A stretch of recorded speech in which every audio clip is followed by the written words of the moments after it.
पत्थर पहाड़ से जुड़ा रहता है तब तक वह सुरक्षित रहता है।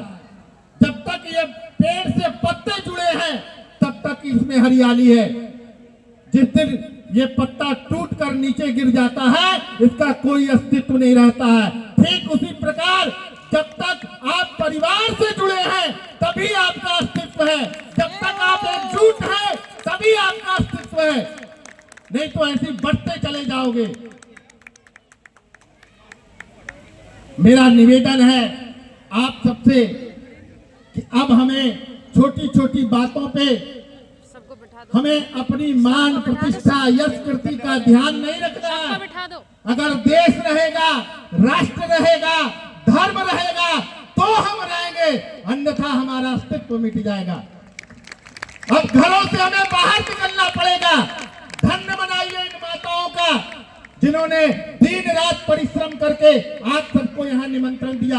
एक बार उन लोगों के लिए करतब ध्वनि से जोरदार तारीफ की। उसके बाद तो भी आपकी संख्या देख लीजिए, क्यों ऐसा हो रहा है, हमें विचार करना पड़ेगा। और इसके लिए हमें प्रयास सिर्फ सम्मेलन से नहीं होगा।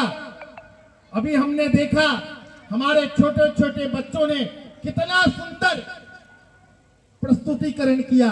देखो जब मिट्टी कच्चा हो ना तभी हम उसको आकार दे सकते हैं, पक जाने के बाद कोई आकार नहीं दे सकते।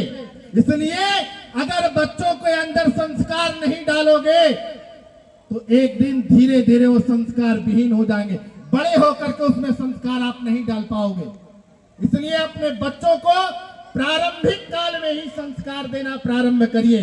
लेकिन आज हिंदू समाज क्या कर रहा है, अपने बच्चों को कॉन्वेंट स्कूलों में पढ़ा रहा है और उसका बच्चे ईसाई बनते जा रहे हैं।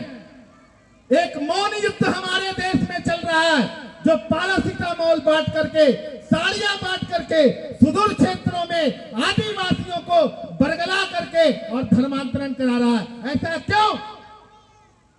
और जितने यहाँ बैठे हैं 80% लोगों के बच्चे कॉन्वेंट स्कूल के प्रोडक्ट हैं।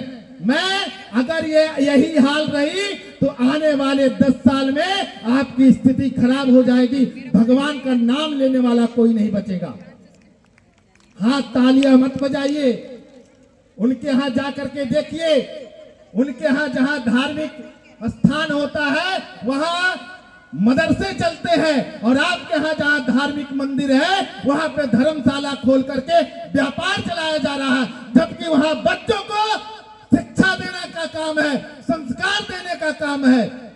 इसलिए अब हमें जागृत होकर के समय रहते हुए अपने धार्मिक स्थलों को व्यापार का स्थान नहीं बनाना है, जबकि वह शिक्षा का संस्थान होना चाहिए। वहां हमारे बच्चे जाकर के गीता पढ़ें, रामायण पढ़ें, अच्छे संस्कार पढ़ें, तभी तो जाकर के बच्चों में गुण होगा।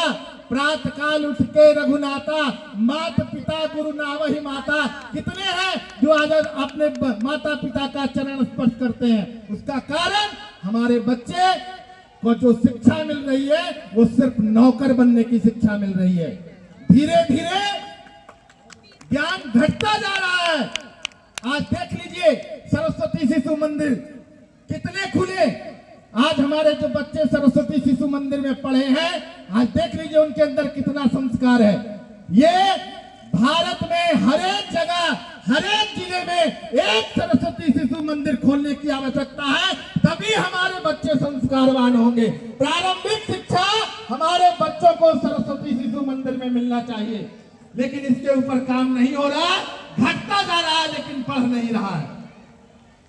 ये मेरी वेदना है।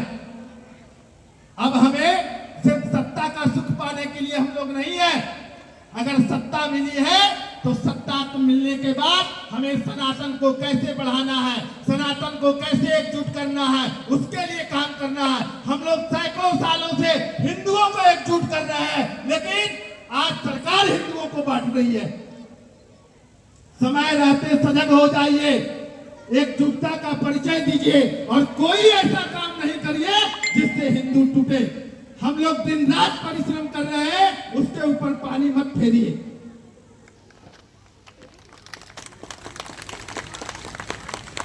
ओम शांति शांति।